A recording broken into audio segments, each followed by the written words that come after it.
Hi friends, எனக்கு நீங்கள் KV solar energy இந்த வீடியோ முதல் முறை பண்ண சப்ஸ்கிரைப் பண்ணி வச்சுக்கோங்க. இந்த வீடியோவில் நாம் போகிறது இது வந்து பார்த்திங்கன்னா 5 HP மோட்ரு. இது வந்து பார்த்திங்கன்னா பேனல் வந்து 12 பேனல் 545 வாட்ஸில் வந்து பார்த்திங்கன்னா இன்ஸ்டால் பண்ண போகிறோம். இது வந்து எந்த இடம்னு பார்த்திங்கன்னா பழனி பக்கத்தில் வந்து பார்த்திங்கன்னா கனகம்பட்டிக்கு அப்படியே கோயிலுக்கு அப்படியே ஆப்போசிட் ரோட்டில். இது வந்து பார்த்திங்கன்னா ஏற்கனவே இபி சர்வீஸில் ஓடிட்டு இருந்தது. இது வந்து பார்த்திங்கன்னா மொத்தம் வந்து 7 ஏக்கரை வந்து பார்த்திங்கன்னா தென்னந்தோப்பு பாசனம் தண்ணி பத்தலை. கிணறு வந்து பார்த்திங்கன்னா தண்ணி சப்போர்ட் ஆகலை. அதாவது ரொம்ப வெயில் காலன்றதுனால தண்ணி சப்போர்ட் ஆகாதனால போர் வந்து பார்த்திங்கன்னா அதிகமாக ஓட்ட முடியல. போரை மட்டும் ஓட்டிகிட்டு இருந்தால் கிணத்துல இருக்கிற தண்ணி வெளியே எடுக்க மாட்டதில்ல, டைம் பத்துறதில்ல. போர் தண்ணியை ஓட்டிட்டு இதுலேருந்து எடுத்து பார்க்கும்போது நம்மளுக்கு அந்த தண்ணி உட்காந்துருது, கம்மியாகிடுது உடனே, அதில் சப்போர்ட் பண்ண மாட்டேங்குது. அதனால் வந்து பார்த்திங்கன்னா இது ஃபுல்லாக ஓடிட்டே இருக்கணும். போர் தண்ணி கிணத்துலேயும் ஓரளவுக்கு ஊற தண்ணி எடுக்கணுன்றதுக்காக வந்து பார்த்திங்கன்னா சோலார் போட்டிருக்கிறது. ஏற்கனவே ஃப்ரீ சர்வீஸும் ஒன்று இருக்குது. ஃப்ரீ சர்வீஸ் இருக்குது. ஃப்ரீ சர்வீஸில் இருந்து பார்த்திங்கன்னா போர் மோட்டரும் ஓட்டிக்கலாம், கிணத்து மோட்டரும் ஓட்டிக்கலாம், மாற்றி ஓட்டிக்கலாம். சோலாரில் வந்து பார்த்திங்கன்னா போர் மோட்டர் ஓட்டிக்கலான்ற ஐடியாவில் தான் பிளான் பண்ணி போட்டிருக்கு. இப்போ வந்து பார்த்திங்கன்னா சூப்பராக ஓடிட்டுருக்கு. ஈபியில் என்ன தண்ணி வந்துச்சு சேம் அதே தண்ணி அப்படியே ஓடிட்டுருக்கு. போரோடைய ஆழம் வந்து பார்த்திங்கன்னா 450 அடி.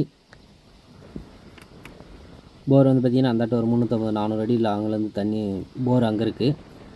இது வந்து பார்த்திங்கன்னா கிணத்துக்குள்ளே மோட்ரு போட்டு ஆன் பண்ணியிருக்கு. இது வந்து பார்த்திங்கன்னா எப்படி ஓடுதுன்னு பார்த்துடலாம். இது வந்து பார்த்திங்கன்னா தென்னை மரத்தில் ஃபுல்லாக வந்து பார்த்திங்கன்னா தண்ணி பாசனத்துக்கு பத்தலை. முக்கியமாக அதுதான் பிரச்சனையே. இபி சர்வீஸு இருக்குது. ஆனால் இபி இருக்கும்போதே சோலார் போட்டதுக்கு காரணமே வந்து பார்த்திங்கன்னா போர் ஓட்டும் போது கிணறு ஓட்ட முடியாது, கிணறு ஓட்டும் போது போர் ஓட்ட முடியாது. சேஞ்சர் எழுதி கொடுத்து அப்படி தான் ஓட்ட முடியும். ரெண்டும் ஒரே டைம் ஓட்டக்கூடாது. அதுக்காக வந்து பார்த்திங்கன்னா இவங்க வந்து ப்ராப்பராக வந்து பார்த்திங்கன்னா நம்ம போர் தனியாகவும் கிணத்து மோட்டரும் ரெண்டுமே ஒரே டைமில் ஓடணுன்றதுக்காக போர் மோட்டருக்கு வந்து சோலார் போட்டு ஓடிருக்கு. இப்போ வந்து ஆன் பண்ணியிருக்கோம். அது எப்படி தண்ணி வருதுன்றது பார்க்கலாம். அது பார்த்திங்கன்னா தெரியும், 2 இன்ச் பைப்பில் கிட்டத்தட்ட அரை பைப்பு நார்மலாக வந்து பார்த்திங்கன்னா சரசரன்னு ரொம்ப லாங்காக வந்து ப்ரெஷராக வச்சிட்ருக்கு. அங்கே போருடைய பைப் சைஸ் வந்து பார்த்திங்கன்னா 1.5, கிட்டத்தட்ட 1.25 தண்ணி கிட்டத்தட்ட அந்த ஈபியில் என்ன ஓடுமோ சேம் அந்த தண்ணி அப்படியே ப்ரெஷராக நல்லா ஓடிட்டுருக்கு. கிணறும் வந்து பார்த்திங்கன்னா உங்களுக்கு பெருசாக தண்ணி ஓடுற அளவுக்கு இல்லை. ஒரு நாள் ஃபுல்லாக ஓட்டால் ஒரு 4 அடி 3 அடி தண்ணி தான் ஓரளவுக்கு இருக்குது. அதனால் வந்து பார்த்திங்கன்னா இந்த தண்ணி ஒரு 3 அடி 4 அடி போச்சுன்னா ஓரளவுக்கு அந்த தண்ணி சப்போர்ட் பண்ணுன்றதுக்காக ரெண்டும் ஒரே டைம் ஓட்டணுன்றதுக்காக பிளான் பண்ணி தான் ரெண்டும் போட்டிருக்கு.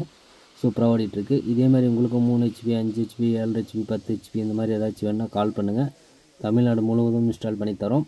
தமிழ்நாட்டுக்குள்ளே நீங்கள் எந்த ஏரியா வந்தாலும் நம்ம இன்ஸ்டால் பண்ணியிருப்போம். நீங்கள் நேரில் போய் பார்த்துட்டு கஸ்டமர் என்ன சொல்கிறாங்களோ அதை பொறுத்து நீங்கள் வந்து கண்டிப்பாக வந்து நம்மளுக்கு ஆர்டர் கொடுக்கலாம்.